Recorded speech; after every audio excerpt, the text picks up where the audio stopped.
How দ্বারা পাঁচটি গুরুত্বপূর্ণ প্রশ্ন হচ্ছে how many, how much, how far, how long, how often.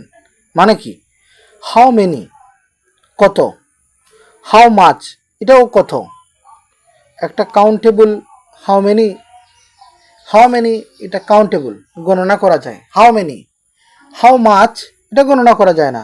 How many chair, কয়টা চেয়ার আছে। How many card, cards.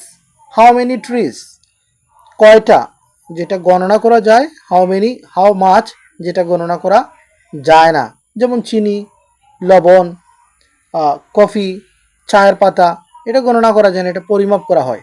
How much. How far দূর, দূরত্বের হাউ ফার কত দূর। হাউ লং কত লম্বা, how long. How long, how far কত দূর, হাউ লং এটাও কতক্ষণ এরকম বোঝায়। হাউ অফেন কতবার, ফ্রিকুয়েন্টলি এটা বোঝায়, মানে কতবার এরকম বোঝায়। এখন আসি হাউ দ্বারা কিন্তু অনেকগুলো শব্দ আমি এখানে লিখে দিছি। হাউ দ্বারা এগুলো করা যায়। How late, how warm, how thick, how thin, how tall, how clean, how sharp, how strong, how light, how thick of, how bright. এই যে হাউ দ্বারা, হাউ দ্বারা কিন্তু অনেক প্রশ্ন করা সম্ভব।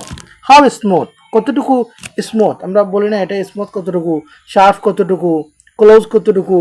হাউ লং এজ, হ্যাঁ হাউ লং এজ তার বয়স কতটুকু। হাউ স্লো কতটুকু আস্তে। হাউ ফাস্ট কতটুকু গতিতে। হাউ বিগ কতটুকু বড়। হাউ ওল্ড, এই যে হাউ ওল্ড আর ইউ, বয়স কত, এখানে হাউ ওল্ড মানে বয়স কত। হাউ ডিপ কতটুকু গভীর। হাউ ওয়াইড কতটুকু চ্যাপ্টা। হাউ ফাস্ট কতটুকু গতিতে। How rough, how run, how big of. এই যে হাউ দ্বারা অনেক প্রশ্ন কিন্তু করা সম্ভব।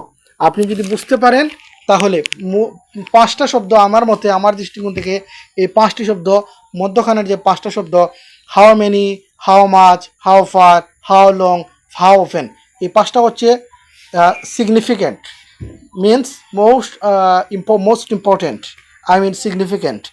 বাট পাশে দিয়ে যেগুলো লিখে দিছি সেগুলো জানাটা ভালো। প্রশ্ন হতে পারে how, how many medicine do you have, তোমার কাছে কতগুলো মেডিসিন আছে। হতে পারে না 100টা, 200, 500, 1000 মেডিসিন আছে। হ্যাঁ, হাউ মাচ পরিমাপের ক্ষেত্রে। How far, how long, how often, এগুলো প্র্যাকটিস করলে এমনিতে চলে আসে।